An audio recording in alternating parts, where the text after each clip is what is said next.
Om Sahana Vavadu Sahano Bhunaktu Sahaviryam Karavavahai Tejasvinavadhidamastu Ma Vidvishavahai. Om Shanti Shanti Shanti Harihi Om.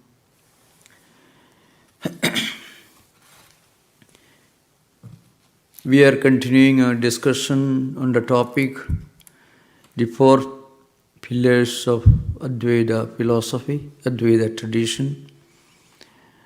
As I mentioned in the last session, Advaita means non-dual, one without a second, in short. So we already discussed certain aspects of Advaita philosophy. Now, the exponent of Advaita philosophy, the most prominent exponent of Advaita philosophy, as we all know, was Adi Shankaracharya. And he established his system of philosophy by writing commentaries on the most profound sections of the Vedic literature called Vedanta or Upanishads, and in Brahma Sutras, in which he tried to logically analyze and establish the profoundness of Advaita philosophy, and Bhagavad Gita. You see, these three works together, the commentaries on the 10 Upanishads, the Brahma Sutras and the Bhagavad Gita, together are called Prasthanatraya, mean the three foundations of Advaita philosophy. He chose only 10 Upanishads representing 4 different Vedic traditions, Rigveda, Yajurveda, Samaveda and Atharvaveda. So those Upanishads are Isha, Kena, Kathaprashna, Mundaga, Mandukya, Taittiriya, Aitareya, Chandogya and Brihadaranyaka. Now, in expounding this philosophy, he uses a unique dialectical method by which he logically analyzes the positions of other philosophical systems prevailing in India at that time, that is 8th century AD.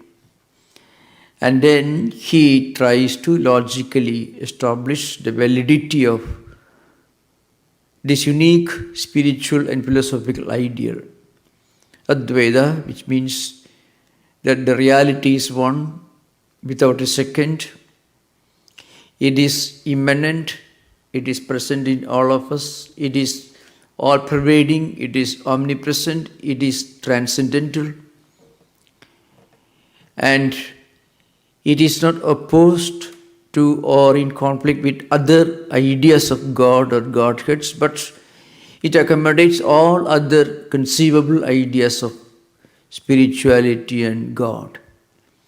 But it points its finger to something that is higher than a personalized idea of Godhead.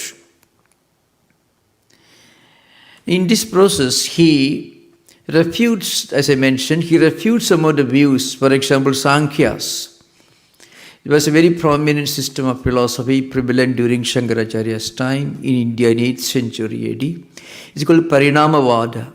According to them, it's called Pradhana Karanavada. They used to believe that Prakriti or Pradhana is the cause of evolution of the universe. So they believed in some kind of an evolutionary theory. Everything in this world is an evolute of one reality, which is essentially lifeless. So the problem with this Sankhya philosophy was that they believed in 2 fundamental categories, Purusha and Prakriti. Purusha is endowed with consciousness and Prakriti is not endowed with consciousness, but still it becomes the final cause of the universe It is from Prakriti or Pradhana, another name for it, that the entire universe evolves. So logically it is not defensible. There is a great logical fallacy behind that theory, according to Adi Shankaracharya. So he says, for example, that something unconscious cannot really give birth to this universe. Something unconscious like Prakriti or Pradhana cannot be the cause of evolution of this universe, in which there are many conscious things. And then another system of philosophy was Vaiseshikas. It's an Indian atomism, who believed that everything is constituted by things which are atomic in dimension. So they believed in Paramanu Karanavada, and these atoms, the atomic particles, are responsible for the cause of everything, including the conscious things in the world. And not only that, they believed in something else, which is called Asat Karyavada. They believed that everything in this universe is a new creation. The cause doesn't pre-exist, the effect doesn't pre-exist in the cause.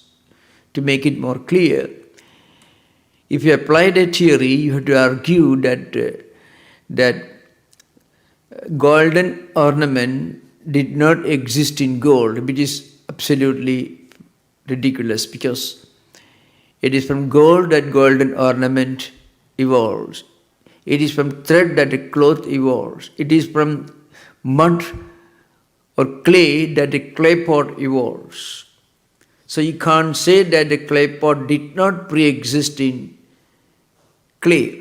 But Vaiseshikas did not believe in that. They believed that everything that gets a new name and form makes it a new entity, a new karyam. So it means new effect. Every product is a new creation. It's called Arambhavada. Then Buddhas believed, remember when we talk about Buddhist philosophy, in the age of Shankaracharya, we should remember Shankaracharya was living almost 1000 years after Buddha's time. So a lot of changes have taken place to the original teachings of Buddha.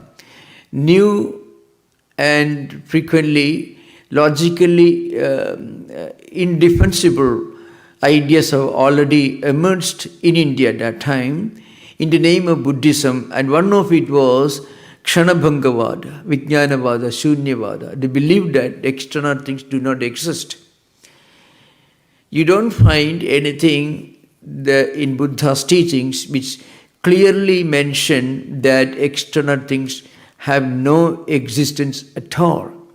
If you say that external objects, world objects, exist only in a relative sense, in the sense that they continue changing, so anything that changes all the time cannot be absolutely real, because to be absolutely real, something should be unchanging, it should remain without any change in the past, present and future, and it should remain the same without any change. So external objects, the world in which we live, and different world objects, they continue changing all the time, so therefore they cannot be called absolutely real, but they are not absolutely unreal either.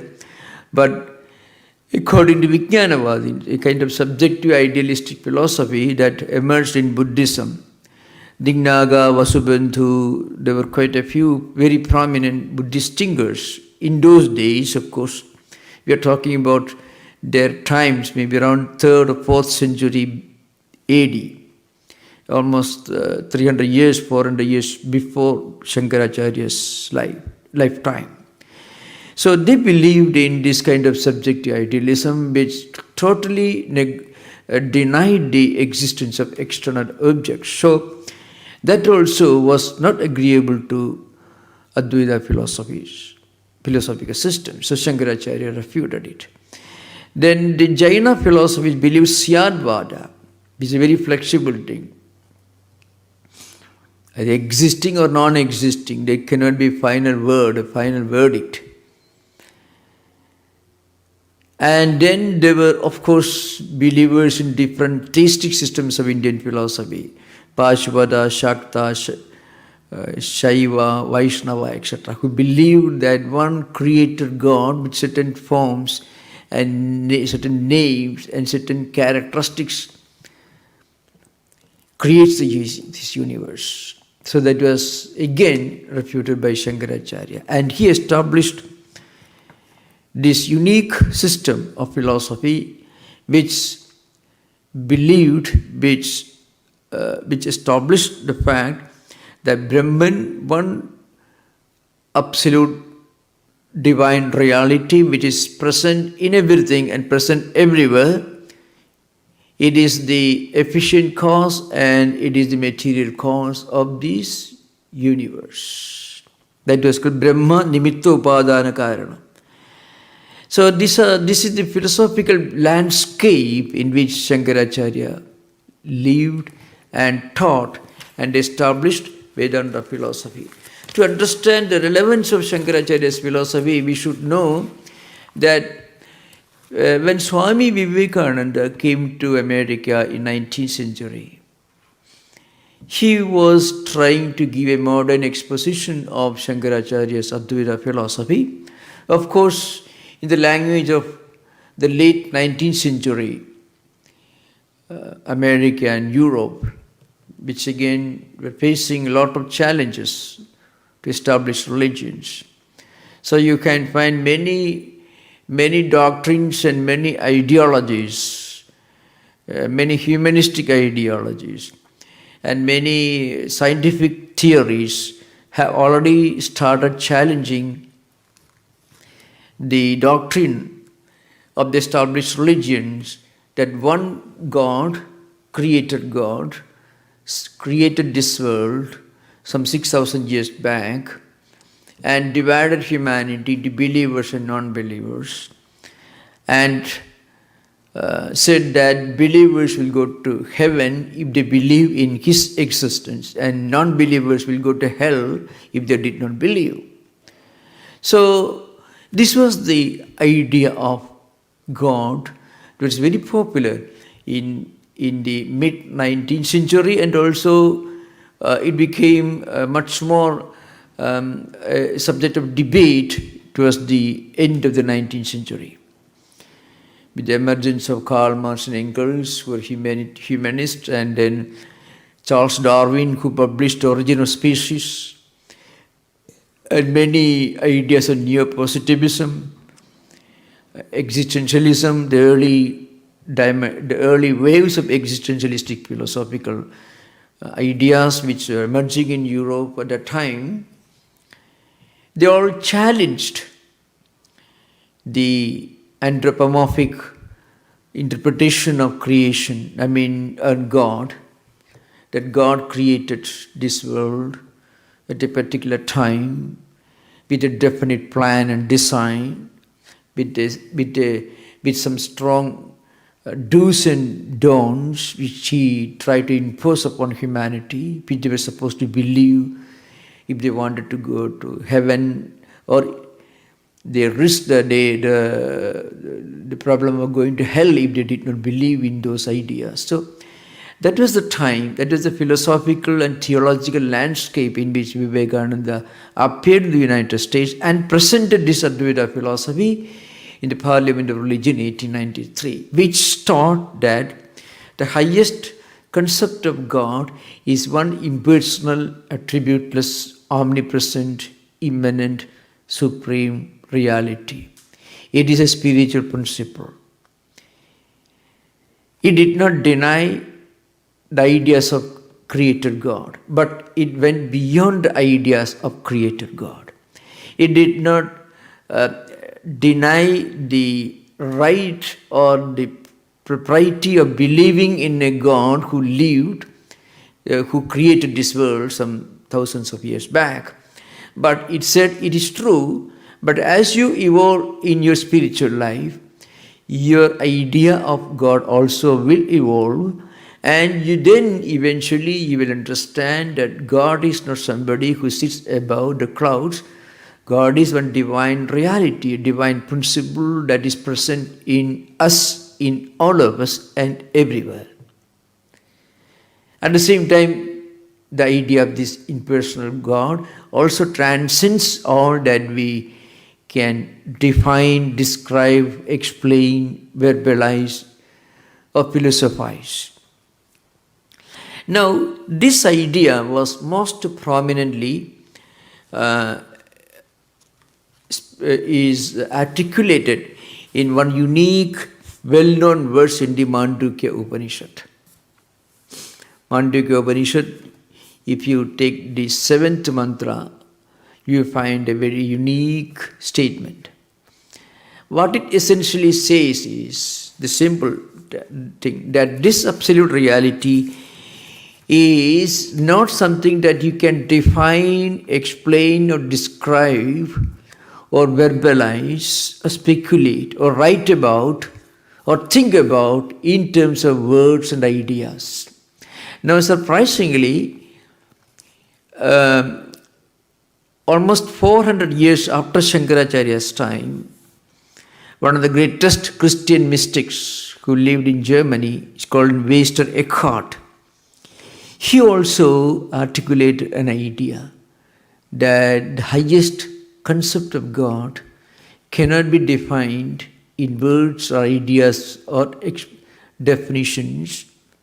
Every attempt to define, to explain, falls short of the reality of God. So the indescribability, the inexplicability, the non-definability of God was emphasized by this great German theologian who lived in the 13th century, Meister Eckhart. So the well-known verse in the Mandukya Upanishad, it is much more ancient. Shankaracharya was only giving a description, an explanation. He was writing a commentary on this verse. And of course, without Shankaracharya's commentaries, of course, we should remember, many of these verses would have remained obscure, unknown, and their meaning totally unknown to humanity. It was Shankaracharya who hoisted a philosophical structure on these verses. So the verse is na antaprajnam, na bahishprajnam, na ubhayadaprajnam, na prajnanaghanam, na prajnam, na aprajnam, adrishtam, avyavakaryam, agrahyam, alakshanam, achindyam, avyapadesyam, ekarmapratyyasaram, prapanchopashamam, shantam, shivam, advaitam, chaturtham manyante, sa atma, sa vijñeya.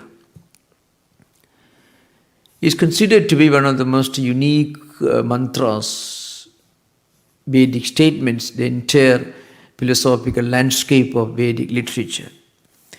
So, this absolute reality which we call Brahman in other Upanishads or in generally in Vedantic literature is called Turiya in this particular Upanishad. I mean, there are certain Upanishads in which this highest idea is implied by certain technical terms. So Turiya means Brahman. Thus this Brahman is not that which is conscious of the internal subjective world. It is not something that experiences the dream objects while dreaming.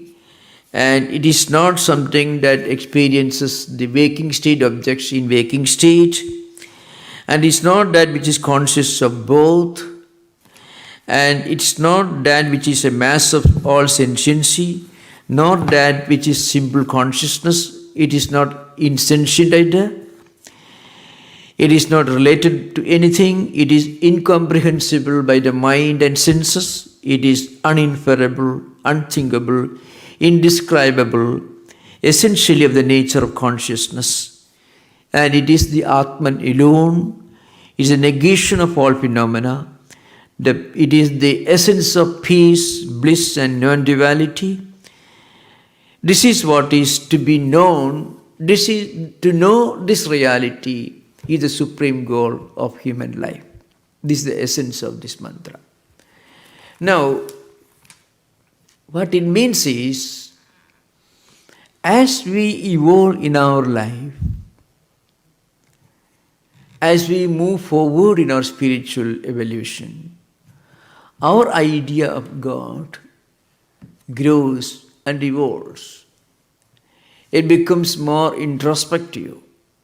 So there is a growth from external to internal, from many to one, from gross to subtle, from words and philosophical ideas to experience. And when this is experienced, then you will understand it is something which cannot be called by any name that we can think of, by any word that we can employ, by any definition that we can employ. So that is the idea behind. And what it means is, it is beyond definitions.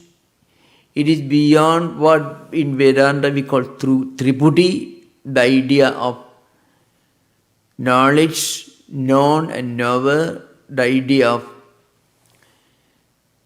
something that we think of, something we know, and we, the knower, and also the process of knowing. It is something beyond all this. Now, does it mean that the world in which we live is totally unreal? As we mentioned in the first session, Brahma Satyam Jagad Mithya Jivo Brahmaiva Napara. These are the four pillars of Advaita Vedanta. Brahman is only reality. This world is Mithya. The Jiva is essentially, ultimately Brahman itself, and then nothing else. So these are the four fundamental principles. Now, does it mean that this world is unreal? This world, what do we mean when we say in Advaita Vedanta that this world is unreal? This world is Maya, this world is Mithya. Mithya Prapancha we call it. So this should be very clearly understood. I already mentioned this at the beginning of the session. So the central thesis of the idea of saying the world is Mithya is, this world is not absolutely real in the sense that it continues changing, it doesn't remain the same in all the three levels of time, past, present and future. And it is not experienced the same way in waking state and dream state and deep sleep state. So this is the real implication. But this has been very, very badly misunderstood. Not only in modern times. You find such misunderstanding very common in modern times, but you find this misunderstanding even during the early days, even almost 200 years, 250 years after Shankaracharya's passing away, Ramanuja came. And you find in Ramanuja's philosophy also you find a lot of misunderstanding about Advaita Vedanta. Those of you who are interested in the scriptural world will be, there was a great Ramanuja's philosopher Vedanta Desika, a Visishta Advaitin, who was a close follower of Ramanuja. He wrote a book called Shadadushani. And he says, Prachanna Bauddha Vishaye Parido Yadadhvam. So he called the followers of Advaita, he used an epithet, a very uncomplimentary term used, pseudo-Buddhists, they called. Advaitins were called pseudo-Buddhists by the followers of Ramanuja. And we should fight with them, we should defeat them. That second was due to one very serious misunderstanding. They could not understand the true meaning of the fundamental statement in Vedanta that Jagat Brahma Satyam, Jagat Mithya. So often the first preposition was forgotten. Vedanta or Advaita is Brahmavada. The central thesis of Vedanta is Brahman is the only absolute reality. Next only comes the second preposition, that is Jagat Mithya. This world is Mithya. So Mithya is again a technical term in Vedanta vocabulary. It means Bhasamanatve sati asatvam. That's a real meaning. It means something that we experience, we see in front of us. Jagat Mithya means, Jagat means this world. I am seeing this world in front of me. I am walking, I am living in this world, I am interacting with people in this world. So all activities are taking place right in this world, and everything is so obvious to me. I am experiencing the reality of this world every day, every moment. That's why Bhasamanatve. We are experiencing, it is manifesting in front of me. But still, actually, it is unreal. Asat. Why do we say the world is unreal if we are experiencing? Because to be real in Vedanta, there are certain qualifications necessary to qualify to be called real in Vedanta. It should remain the same in the past, present and future. It means it should be beyond time, space and causation. It should be beyond time. It should not have a past, present and future. I mean, it should have existed before it came into existence. There should not be a time when it did not exist. There should not be a time when it will not exist. Such a thing alone is called Satyam, and Brahman is only Satyam. And again, it should be experienced in the same manner in the three states of awareness or consciousness, between Jagrat state and Swapna state and Sushupti state. As in Sanskrit and English, we call waking state, dream state and deep sleep state. Now, we all know very well that we have dreams, but dream experiences are totally different. We are walking in the streets, we are traveling by a car in waking state, and we may be walking in the street and we may be traveling by a car in the dream state also. But in dream state, our eyes are closed. We are alone in the room. But in waking state, there is a big road, long road we are driving in the waking state. So there is a difference. One is a gross state of awareness in waking state, and the other is subtle. Everything happens at the mental level. When driving happens in mental level, in dream state. You are eating food, but your mouth is not involved, because it is happening at the mental level. We are traveling all over the world in dreams. We are talking to people. But all these happen at the mental level, without the senses involved. So, there is a difference. And in deep sleep, what you call Sushupti state, there is absolutely no plurality, nothing seen or nothing that becomes visible in deep sleep. Only when we come out of deep sleep, we get the feeling that we had a full rest, feeling of relaxation. But that again is felt only when we come out of the deep sleep state. But that's not the case in waking state. In waking state, we are experiencing it when we are experiencing it.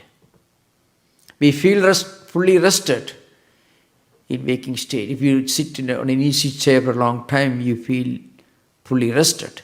If you eat a meal, you feel your hunger is gone. If you drink water, your thirst is quenched. If you travel, you reach a place, from one place to another place.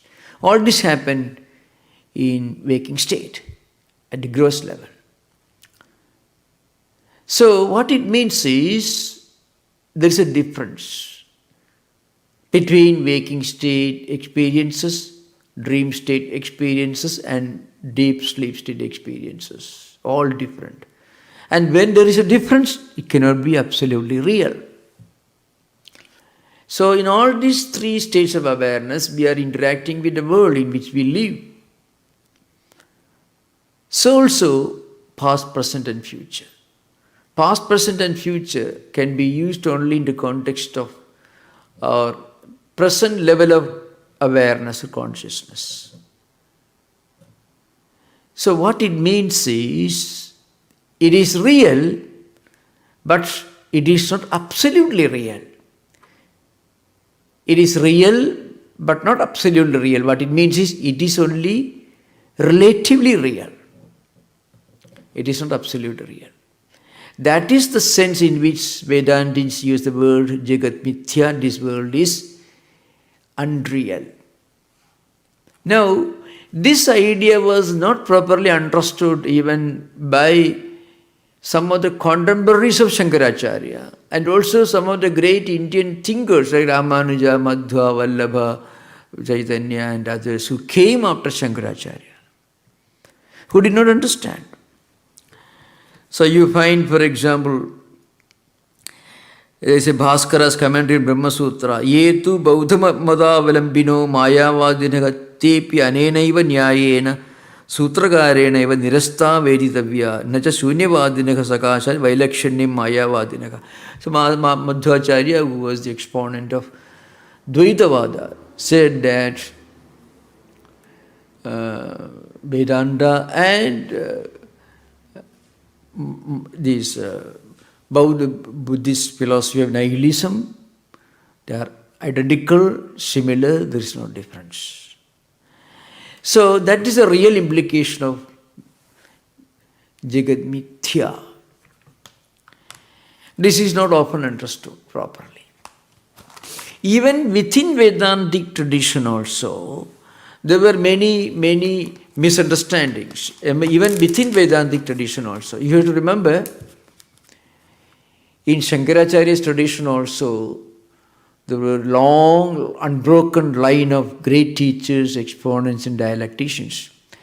The sloka, which I am going to recite right now, many of you must have heard, many of you may not have heard. It shows that Advaita tradition is eternal. It existed even before Shankaracharya. The Shankaracharya's greatness was that he gave it a definite philosophical, a compact philosophical structure. So Narayanam Padmabhuvam Vasishtham Shaktim Cha Tatputra Parasharam Cha Vyasam Shugam Gaudapadam Mahantam Govinda Yogindra Madhasya Sishyam Sri Shankaracharya Madhasya Padmapadam Cha Hastam Nalagam Cha Sishyam Tam Todagam Vartika Karamanyan Asmad Gurun Sandatamanadosmi. And Shankaracharya himself says, Atroktam Vedantartha Sampradaya Vidbhihi Acharyehi Anadimaya Sukto, etc.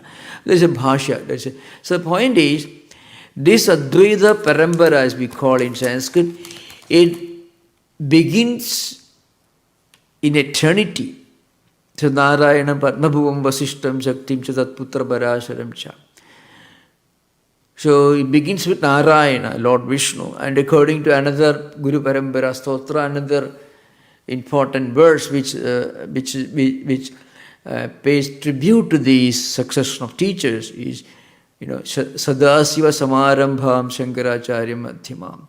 This succession of teachers begins with Shiva himself, according to another verse which again is a tribute to this succession of teachers in Advaita tradition.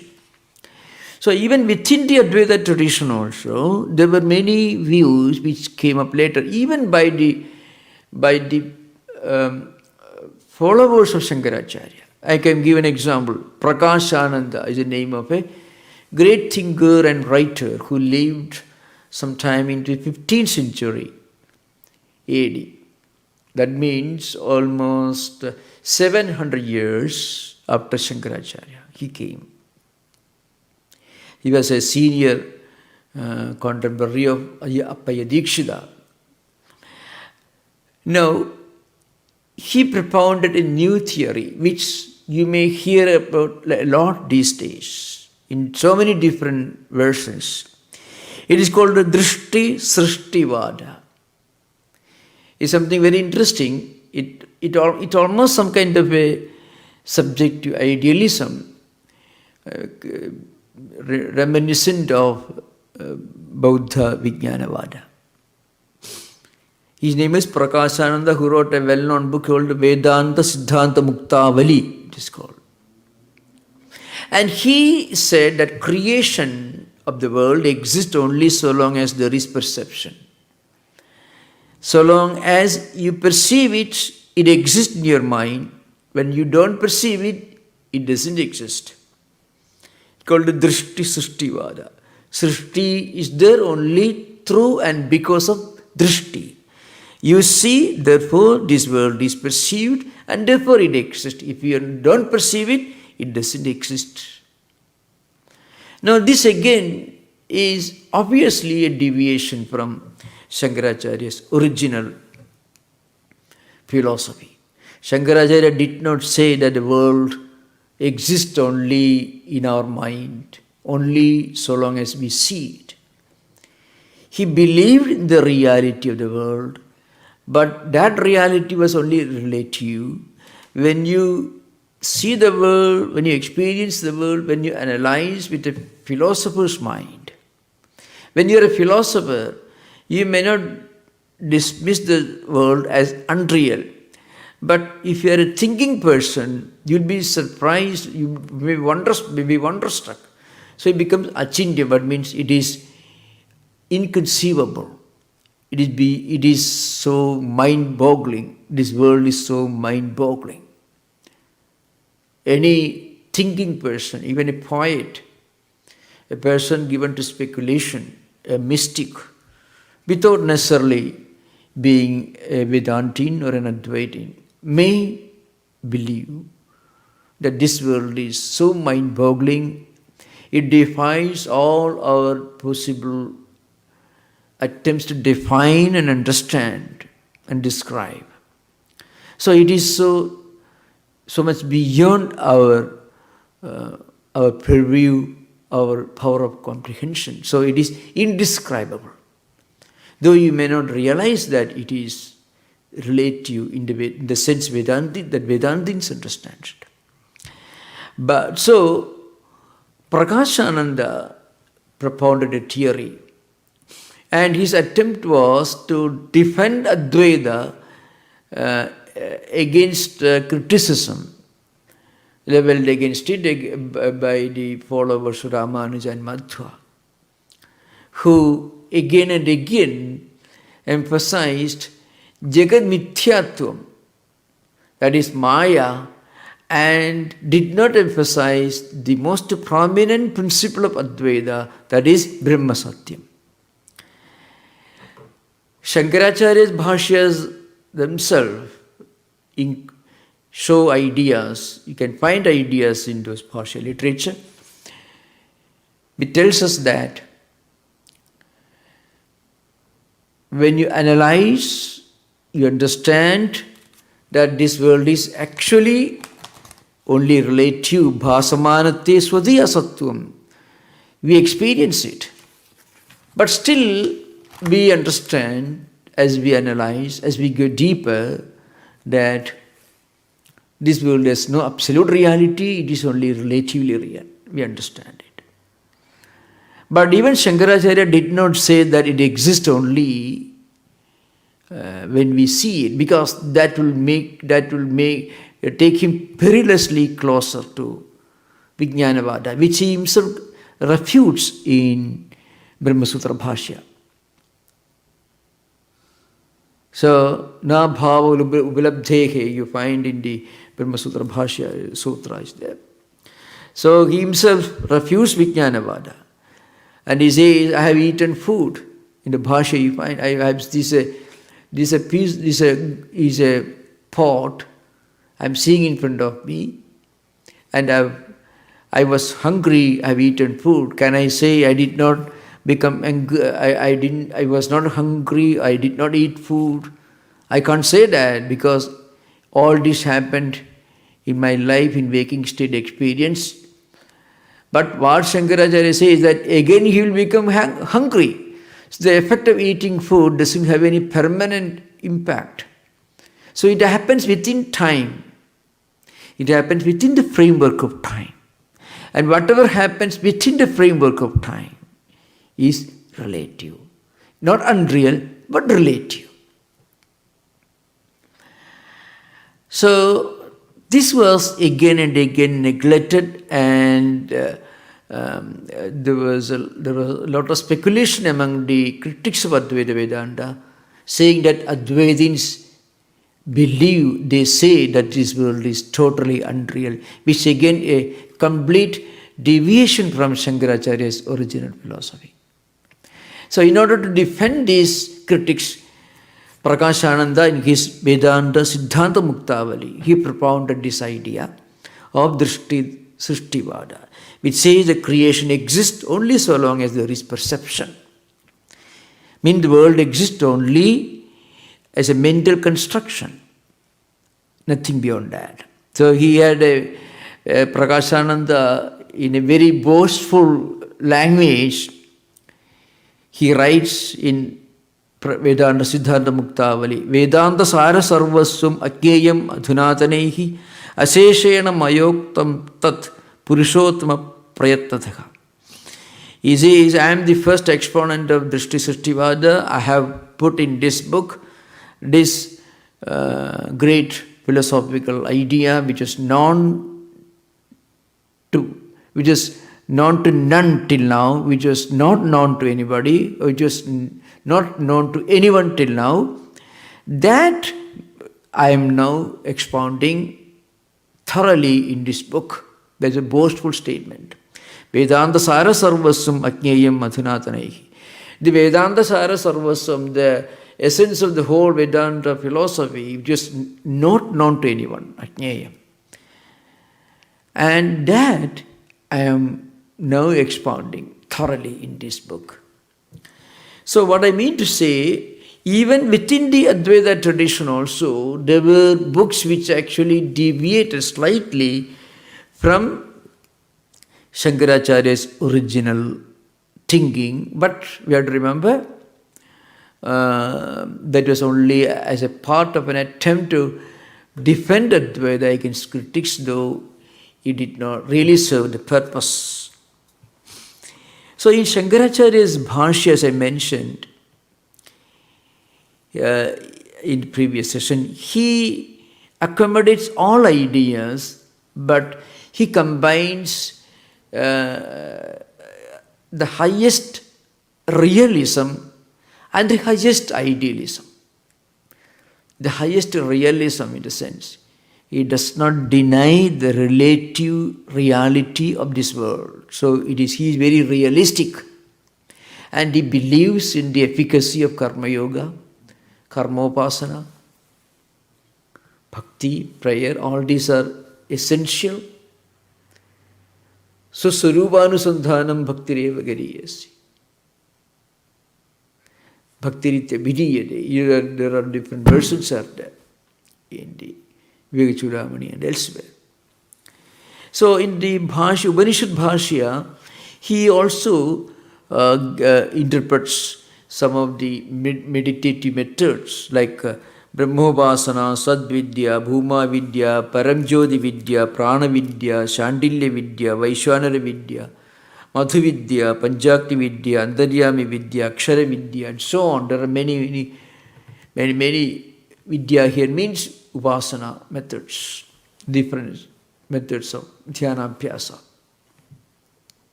He accommodates them. They are necessary, they are useful, because they prepare your mind eventually, gradually, stage by stage, to realize the truth of Advaita in course of time. Now, it shows that Shankaracharya approached reality from three angles. The absolute reality is Brahman. It's called Paramarthika Satta in Sanskrit. Then the status of this world, which is Vyavaharika, which is relative. In practical life, it is real. But when we go deeper, Bhasamanatva Sadhya Asatvam. It is Bhasaman, we are experiencing, it is manifesting. We see this world in front of us. But when we go deeper, when you analyze, you understand, it changes. And what is changing all the time cannot be absolutely real. So it is only Vyavaharika Satta. Then there is a Pradibhasika Satta.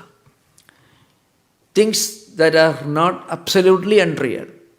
Well, when you mistake a rope for a snake, the snake is not there in that room, it's only a rope. But a snake is not something that is absolutely unreal. You have seen a snake in the forest or in the zoo, you remember it and you have the memory. And that memory you superimpose upon something because you are not able to see that object clearly because there is not enough light. So you mistook the rope for a snake. It is Pradibhasika Satta, the snake. Sarpa, only Sarpa Buddhi.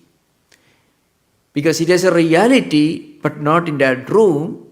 It has a reality maybe in the forests or zoo. Then there is something else that is Asat. That is, even as an idea, it cannot exist. Gandharva Nagara means like a city in the sky. It cannot exist. Akasa Kusuma, a flower in the garden in the sky. With children walking the seashore in the evening may look at the sky. Sometimes they feel, oh, there's something brilliant light everywhere. And they may say, oh, there's a big garden up in the sky. And there's a flower garden. Children may feel, very little children. So it is totally inconceivable. Even the idea itself becomes mutually contradictory and impossible. Avantya Putra. There are many such examples for what is totally unreal.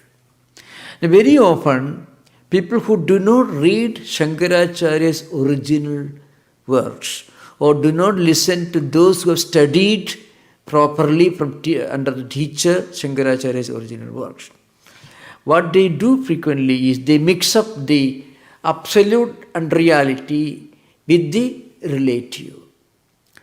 Shankaracharya says there are certain things which even if you hear, it is obvious that it cannot exist. Akasha Kusumam means a flower in the sky. If it is a sky, there cannot be any flower. If it is flower, it may be in the garden right on this earth, not in the sky. Somebody says, I saw an Akasha Kusuma, I saw a sky flower. Then it is the very statement obviously tells us that it is absolutely unreal. Now, this total unreality, absolute unreality was often mixed up with the relative world and people started criticizing. Shankara says this world is absolutely unreal. It is totally ridiculous. So what you find in Shankaracharya's Advaita is the unique blend of absolute realism and absolute idealism. So we'll discuss this subject, we'll continue again in the next session. Thank you. Namaskar. Om Shanti Shanti Shanti Harihi Om Tat Sat Sri Ramakrishna Arpanamastu.